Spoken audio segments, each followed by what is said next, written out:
भूल कर गीता का ज्ञान मानवता सदा हारी है, इसीलिए संसार में कहीं ना कहीं महाभारत जारी है।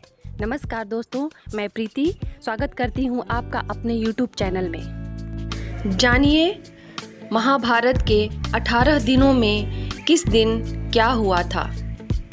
पहला दिन। युद्ध के पहले दिन पांडव पक्ष को भारी हानि हुई थी।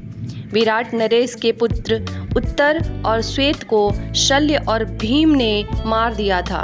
भीम ने पांडवों के कई सैनिकों का वध कर दिया था। ये दिन कौरवों के लिए उत्साह बढ़ाने वाला और पांडव के लिए निराशाजनक था। दूसरा दिन। दूसरे दिन पांडवों को अधिक नुकसान नहीं हुआ था। द्रोणाचार्य ने धृष्टद्युम्न को कई बार हराया। भीष्म ने अर्जुन और कृष्ण को कई बार घायल किया। भीम ने हजारों कलिंग और निषाद मार गिराए। अर्जुन ने भीष्म को रोके रखा। तीसरा दिन। तीसरे दिन भीम ने घटोत्कच के साथ मिलकर दुर्योधन की सेना को युद्ध से भगा दिया।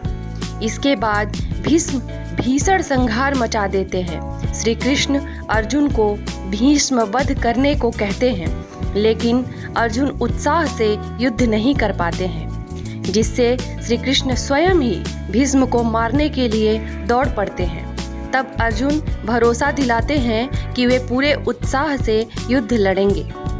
चौथा दिन। इस दिन कौरवों ने अर्जुन को रोक नहीं सके। भीम ने कौरव सेना में हाहाकार मचा दिया। दुर्योधन ने अपनी गज सेना भीम को मारने के लिए भेजी, लेकिन घटोत्कच के साथ मिलकर भीम ने उन सबको मार दिया। भीष्म ने अर्जुन और भीम का भयंकर युद्ध हुआ। पांचवा दिन। युद्ध के पांचवें दिन भीष्म ने पांडव सेना में खलबली मचा दी। भीष्म को रोकने के लिए अर्जुन और भीम ने उनसे युद्ध किया। सात्यकी ने द्रोणाचार्य रोके रखा। भीष्म ने सात्यकी को युद्ध से भगाने के लिए मजबूर कर दिया। छठा दिन। इस दिन भी दोनों पक्षों के बीच भयंकर युद्ध हुआ। दुर्योधन क्रोधित होता रहा, लेकिन भीष्म उसे आश्वासन देते रहे और पांचाल सेना का संहार कर दिया। सातवां दिन। सातवें दिन अर्जुन कौरव सेना पर हावी हो जाता है। धृष्टद्युम्न दुर्योधन को युद्ध में हरा देता है।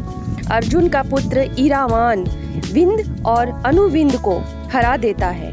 दिन के अंत में भीष्म पांडव सेना पर हावी हो जाते हैं। आठवां दिन। आठवें दिन भी भीष्म पांडव सेना पर हावी रहते हैं। भीम धृष्टद्युम्न के 8 पुत्रों का वध कर देता है। राक्षस अम्ललुस अर्जुन पुत्र इरावान का वध कर देता है।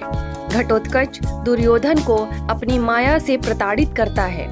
तब भीष्म की आज्ञा से भगदत्त घटोत्कच भीम, युधिष्ठिर व अन्य पांडव सैनिकों को पीछे ढकेल देता है। दिन के अंत तक भीम धृतराष्ट्र के 9 और पुत्रों का वध कर देता है। नवां दिन। नवें दिन दुर्योधन भीष्म से कर्ण को युद्ध में लाने की बात कहता है। तब भीष्म उसे आश्वासन देते हैं कि या तो श्री कृष्ण को युद्ध में शस्त्र उठाने के लिए विवश कर देंगे या किसी एक पांडव का वध कर देंगे। युद्ध में भीष्म को रोकने के लिए श्री कृष्ण को अपनी प्रतिज्ञा तोड़नी पड़ती है और वे शस्त्र उठा लेते हैं। इस दिन भीष्म पांडवों की सेना का अधिकांश भाग समाप्त कर देते हैं। 10वां दिन। इस दिन पांडव श्री कृष्ण के कहने पर भीष्म से उनकी मृत्यु का उपाय पूछते हैं। भीष्म के बताए उपाय के अनुसार अर्जुन शिखंडी को आगे करके भीष्म पर बाण ही बाण चला देते हैं। अर्जुन के बाणों से भीष्म बाणों की सैया पर लेट जाते हैं। 11वां दिन। 11वें दिन कर्ण युद्ध में आ जाता है। कर्ण के कहने पर द्रोणाचार्य को सेनापति बनाया जाता है। दुर्योधन और शकुनी द्रोण से कहते हैं कि युधिष्ठिर को बंदी बना लेंगे तो युद्ध खत्म हो जाएगा। दुर्योधन की योजना अर्जुन पूरी नहीं होने देता है। कर्ण भी पांडव सेना का भारी संहार करता है। 12वां दिन। युधिष्ठिर को बंदी बनाने के लिए शकुनी और दुर्योधन अर्जुन को युधिष्ठिर से काफ़ी दूर भेजने में कामयाब हो जाते हैं, लेकिन अर्जुन समय पर पहुंचकर युधिष्ठिर को बंदी बनने से बचा लेते हैं। 13वां दिन। इस दिन दुर्योधन राजा भगदत्त को अर्जुन से युद्ध करने के लिए भेजता है। भगदत्त भीम को हरा देते हैं, अर्जुन के साथ युद्ध करते हैं। श्री कृष्ण भगदत्त के वैष्णव शास्त्र को अपने ऊपर लेकर अर्जुन की रक्षा करते हैं। अर्जुन भगदत्त की आँखों की पट्टी तोड़ देता है, जिससे उसे दिखना बंद हो जाता है। अर्जुन इस अवस्था में ही उनका वध कर देता है। इसी दिन द्रोण युधिष्ठिर के लिए चक्रव्यूह रचते हैं, जिसके लिए अभिमन्यु तोड़ना जानता था लेकिन निकलना नहीं जानता था। युधिष्ठिर भीम आदि को अभिमन्यु के साथ भेजता है, लेकिन चक्रव्यूह के द्वार पर जयद्रथ सभी को रोक देता है, लेकिन अभिमन्यु ही प्रवेश कर पाता है। वह अकेला ही सभी कौरवों से युद्ध करता है और मारा जाता है।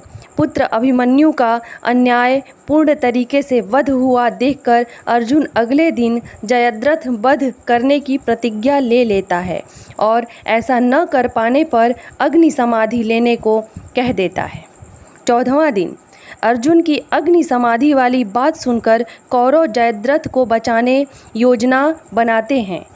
द्रोण जयद्रथ को बचाने के लिए उसे सेना के पीछे भाग में छिपा देते हैं, लेकिन श्री कृष्ण द्वारा किए गए सूर्यास्त के कारण जयद्रथ बाहर आ जाता है और अर्जुन उसका वध कर देते हैं। इसी दिन द्रोण द्रुपद और विराट को मार देते हैं। 15वां दिन इस दिन पांडव छल से द्रोणाचार्य को अश्वत्थामा की मृत्यु का विश्वास दिला देते हैं, जिससे निराश हो द्रोण समाधि ले लेते हैं।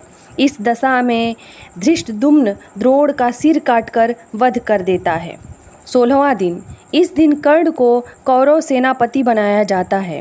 इस दिन वह पांडव सेना का भयंकर संहार करता है।